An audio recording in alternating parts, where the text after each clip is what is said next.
Bonjour, j'enseigne à l'Université de Bourgogne-Franche-Comté et je voudrais vous donner quelques conseils pour maximiser vos chances de réussir votre année universitaire. Sachez d'abord que votre réussite dépend aussi de l'attitude des autres étudiants de la classe et que par conséquent, votre comportement impacte la réussite des autres étudiants. Une bonne ambiance de travail est primordiale pour que les étudiants et l'enseignant soient efficaces. Le meilleur moyen de plomber cette ambiance est d'arriver en retard en cours, de bavarder avec vos voisins et d'utiliser un smartphone pendant les enseignements. Envoyer ou lire un SMS peut paraître anodin, puisque cela ne fait pas de bruit, mais en fait cela a un effet considérable et cumulatif sur la motivation de l'enseignant et donc sur son efficacité pédagogique.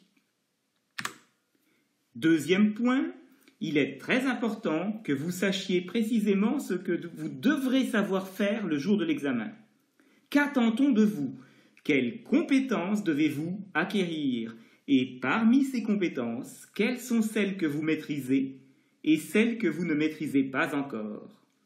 Et là, vous disposez d'un indicateur très important et facile à exploiter. Chaque exercice que vous avez réussi à traiter correctement et de manière autonome vous apporte une information sur ce que vous savez faire. À l'inverse, lorsque vous n'avez pas réussi à faire un exercice sans aide, c'est que vous ne maîtrisez pas certaines des compétences concernées. Or, il n'y a qu'un seul moyen de progresser. C'est de faire des exercices d'une difficulté adaptée à votre niveau actuel. Faire des exercices trop faciles ne vous apportera pas grand-chose, si ce n'est de vérifier que vous maîtrisez les compétences sous-jacentes. À l'opposé, faire un exercice trop difficile vous empêchera de progresser. Mais, avant de renoncer à résoudre un problème qui vous paraît trop complexe, essayez de le décomposer en parties plus simples et aussi indépendantes que possible les unes des autres. Ce principe apparemment trivial peut changer votre vie, décupler vos capacités et vous permettre de réussir des choses que vous n'auriez jamais cru être capable de faire.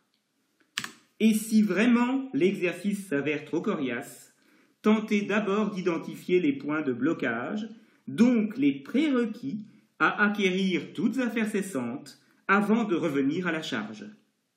Si ces prérequis vous semblent acquis et que vous bloquez toujours, il y a deux approches possibles.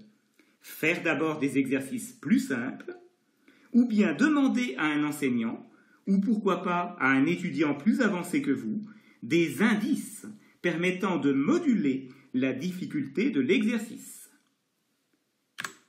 Maintenant, je vous invite à regarder et écouter très attentivement une vidéo. Je vous poserai ensuite une question très importante.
Et maintenant, voici la question.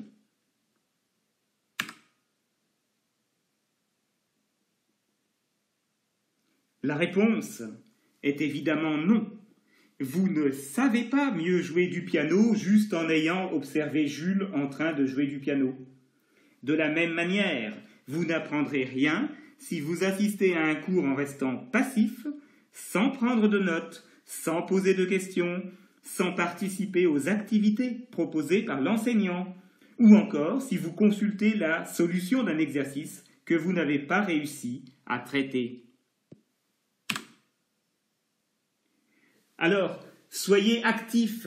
Lorsque vous traitez un exercice, persistez jusqu'à ce que vous trouviez la solution vous-même. Et si vraiment vous êtes bloqué, ne demandez pas un corrigé, mais des indices. N'ayez pas peur de vous tromper, mais apprenez de vos erreurs.